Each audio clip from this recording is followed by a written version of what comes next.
రాష్ట్ర రైతాంగం ఎప్పుడెప్పుడు అని ఎదురు చూస్తున్న యాసంగి రైతు భరోసా నిధులను త్వరలోనే విడుదల చేయాలని ప్రభుత్వం భావిస్తున్నట్లుగా తెలుస్తోంది.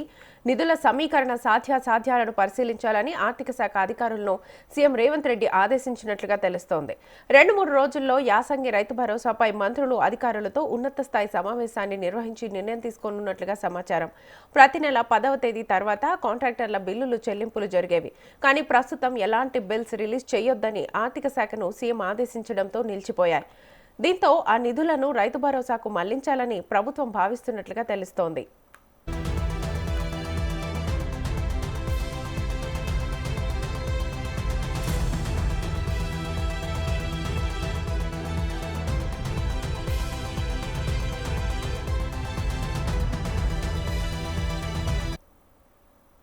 మున్సిపల్ ఎన్నికల ప్రచారం సందర్భంగా పోలింగ్ ముగిసిన తర్వాత యాసంగి రైతు భరోసా నిధులను విడుదల చేస్తామని సీఎం రేవంత్ రెడ్డి స్వయంగా ప్రకటించారు. అయితే ఎన్నికల ప్రక్రియ ముగిసి సుమారు నెల రోజులు పూర్తవుతున్నాయి. దీంతో సాధ్యమైనంత త్వరలోనే భరోసా నిధులను రైతుల అకౌంట్లో జమ చేయాలని ముఖ్యమంత్రి భావిస్తున్నట్లుగా తెలిసిందే. ఆ మేరకు ఆర్థిక శాఖ అధికారులను నిధుల సమీకరణపై దృష్టి పెట్టాలని ఆదేశించినట్లుగా సమాచారం. ఈ నెల 31తో ప్రస్తుత ఆర్థిక సంవత్సరం ముగియనుంది. రైతులందరికీ ఒకేసారి నిధులు ఇవ్వడం కుదరదు. అందుకోసం మొదట ఎకరా పొలం కలిగిన రైతులు, ఆ తర్వాత 2 ఎకరాలు, ఆ తర్వాత 3 ఎకరాలు, ఎకరాల వారీగా నిధులను జమ చేయాలని ప్రభుత్వం లెక్కలు వేస్తున్నట్లుగా తెలుస్తోంది. అసెంబ్లీ సమావేశాల ప్రారంభం కంటే ముందే సీఎం ఉన్నత స్థాయి సమావేశాన్ని నిర్వహించి రైతు భరోసా నిధుల్ని విడుదల తేదీని ప్రకటించనున్నట్లుగా తెలుస్తోంది.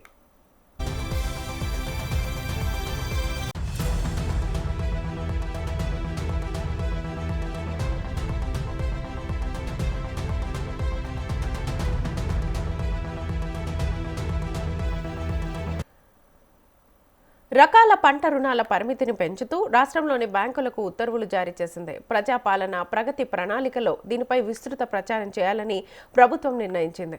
పంట రుణ పరిమితి పెంపుపై ప్రభుత్వ ఆదేశాలతో 127 రకాల పంటల రుణ పరిమితి పెరగనుంది.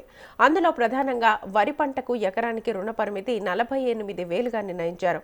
పత్తికి ఎకరానికి 52,000, మొక్కజొన్నకు ఎకరానికి 38,000, వేరుశెనగకు 34,000, మిర్చి పంటకు ఎకరానికి 90,000, చెరకు పంటకు 84,000 రుణ పరిమితిని పెంచారు.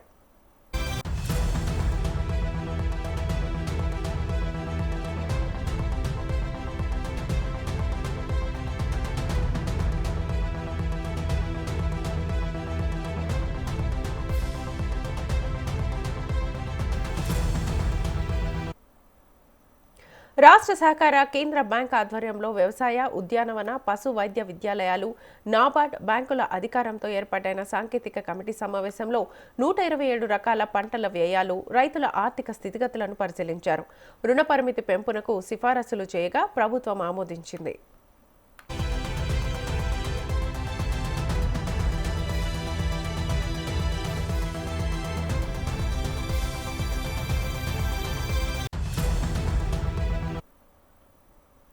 ఇటీవల తెలంగాణ కార్మిక ఉపాధి కల్పన శాఖ మంత్రి వివేక్ వెంకటస్వామి రైతు భరోసా నిధుల విడుదలకు సంబంధించి కీలక వ్యాఖ్యలు చేశారు.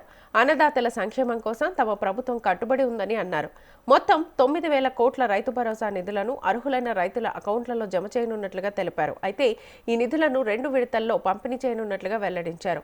ఈ నెలాఖరులోగా 4,500 కోట్లు రైతుల ఖాతాల్లో జమ చేసేందుకు ప్రభుత్వం సిద్ధమైందని, మిగిలిన 4,500 కోట్ల నిధులను వచ్చే నెలలో మిగిలిన రైతుల ఖాతాల్లో జమ చేయడం జరుగుతుందని మంత్రి వివేక్ వెంకటస్వామి పేర్కొన్నారు.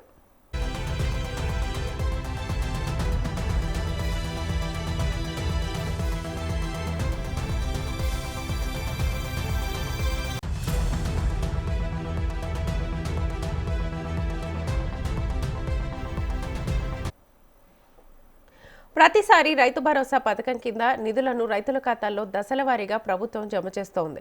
తొలుత ఎకరం నుంచి 2 ఎకరాలు కలిగిన రైతులకు, ఆ తర్వాత 4 ఎకరాల లోపు, ఆ తర్వాత 5 ఎకరాల వరకు కలిగిన రైతు ఖాతాల్లోకి ప్రభుత్వం రైతు భరోసా నిధులను జమ చేస్తోంది. ఈసారి రబీకి సంబంధించిన రైతు భరోసా నిధులను ఈ నెల చివరి వారంలో 3 ఎకరాల లోపు రైతుల బ్యాంకు ఖాతాల్లో జమ చేసే అవకాశాలున్నట్లుగా తెలుస్తోంది. 4-5 ఎకరాల లోపు రైతులకు ఏప్రిల్ నెల మొదటి వారం లేదా 2వ వారంలో జమ చేస్తారని ప్రభుత్వ వర్గాల్లో చర్చ జరుగుతోంది.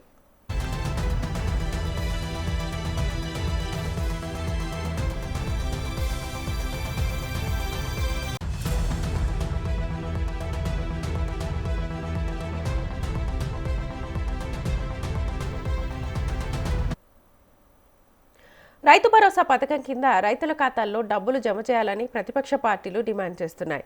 ఇప్పటికే బీజేపీ, బీఆర్ఎస్ పార్టీల ఆధ్వర్యంలో ఆ పార్టీ నేతలు రైతులతో కలిసి ఆందోళనలు నిర్వహించాయి. రైతు భరోసా పథకం నిధులను వెంటనే విడుదల చేయాలని డిమాండ్ చేశాయి. ఈ నేపథ్యంలో రాష్ట్ర ప్రభుత్వం కీలక నిర్ణయం తీసుకున్నట్లుగా తెలుస్తోంది. రైతుల ఖాతాల్లో ఒకేసారి కాకుండా దఫాల వారీగా 2 లేదా 3 విడతల్లో రైతు భరోసా నిధులు జమ చేయాలని నిర్ణయించినట్లుగా తెలుస్తోంది.